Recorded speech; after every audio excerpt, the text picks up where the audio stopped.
महाराष्ट्र। श्री हरिवंश महाराज जी, गुरु आज्ञा में दृढ़ निष्ठा कैसे आए, कैसे मालूम पड़े कि इस समय मेरे लिए क्या गुरु आज्ञा है?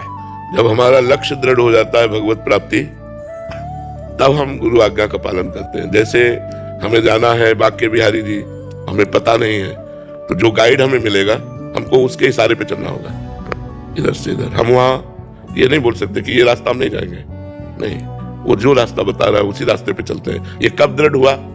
जब बिहारी जी के दर्शन की लालसा हुई।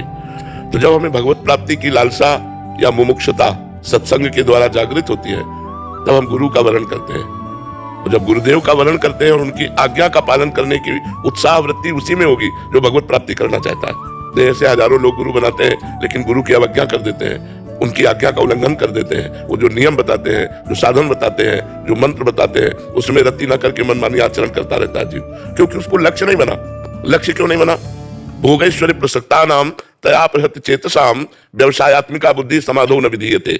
जिसकी भोग और ऐश्वर्य में वृत्तियां फंसी हुई हैं, चित्त जिसका अपहृत हो गया ऐश्वर्य में, भोग में, वो कभी भगवत प्राप्ति का लक्ष्य नहीं कर सकता, वो परमात्मा प्राप्ति का लक्ष्य नहीं कर सकता। तो जो साधक सत्संग के द्वारा असत आचरणों का त्याग करके सत आचरण पे चलता है और गुरुदेव की आज्ञा का पालन करता है, वो भगवत प्राप्ति करता है। इसलिए भगवत प्राप्ति लक्ष्य वाला साधक अपने गुरुदेव की प्रत्येक आज्ञा का पालन करता है, और जब गुरुदेव की आज्ञा का पालन करता है तो उसे भगवत तत्व का अनुभव होने लगता है। जैसे जैसे अनुभव होता है वैसे वैसे गुरु चरणों में न्यौछावर होता चला जाता है। जैसे जैसे भगवत आनंद की अनुभूति होती है वैसे वैसे लगता है बलिहारी गुरुदेव बलिहारी, अगर आप कृपा ना करते तो मैं इस आनंद को कभी प्राप्त ही नहीं कर पाता। इसलिए गुरु चरणों में तन मन प्राण से न्यौछावर हो जाता है।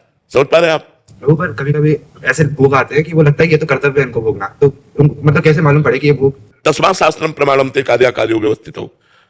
अगर ब्याह हो गया है तो अपनी पत्नी के साथ केवल भाव रहना